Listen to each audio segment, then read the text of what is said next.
Avant de commencer, n'hésitez pas à vous abonner à la chaîne si ce n'est pas encore fait et d'être courtois dans les commentaires. Du côté du Mali, le ministre des Affaires étrangères et de la coopération internationale, son Excellence M. Abdoulaye Diop, a pris part à la cérémonie d'ouverture du séminaire international sur le droit à la survie et au développement concernant les priorités des droits de l'homme dans les pays du Sahel, tenu au Centre international de conférence de Bamako le lundi 20 juin 2022. En effet, placé sous la présidence du ministre de la Justice et des Droits de l'Homme, Garde des Sceaux, qui représentait le Premier ministre, chef du gouvernement pour la circonstance, le dit séminaire était organisé par l'Alliance en faveur du droit de la personne et de la démocratie en collaboration avec l'ambassade de la République populaire de Chine au Mali. Prenant la parole lors de cette cérémonie, le ministre Diop a salué le dynamisme de la coopération bilatérale et la convergence de vues entre le Mali et la Chine sur plusieurs thématiques, y compris la question des droits de l'homme.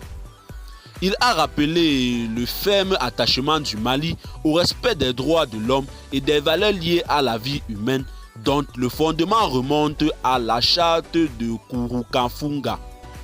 Il a surtout insisté sur la nécessité d'aborder les questions de sécurité et de développement par une approche holistique qui favorisera le plein exercice de la souveraineté nationale sur l'ensemble du territoire malien à travers une gouvernance vertueuse.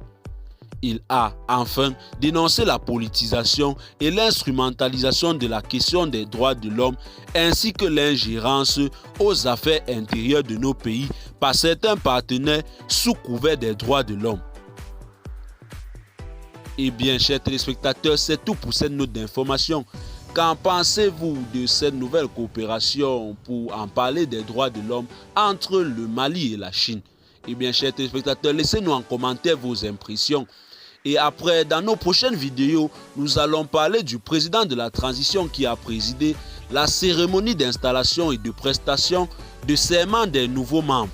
Le président de la transition, son Excellence le colonel Assimi Goïta, chef de l'État, a présidé l'audience solennelle de prestation et d'installation du président et du vice-président, du premier avocat général, des conseillers, des avocats généraux ainsi que des rapporteurs publics de la Cour suprême, mardi 21 juin 2022. Nous en reviendrons dans nos prochaines vidéos. Bye bye.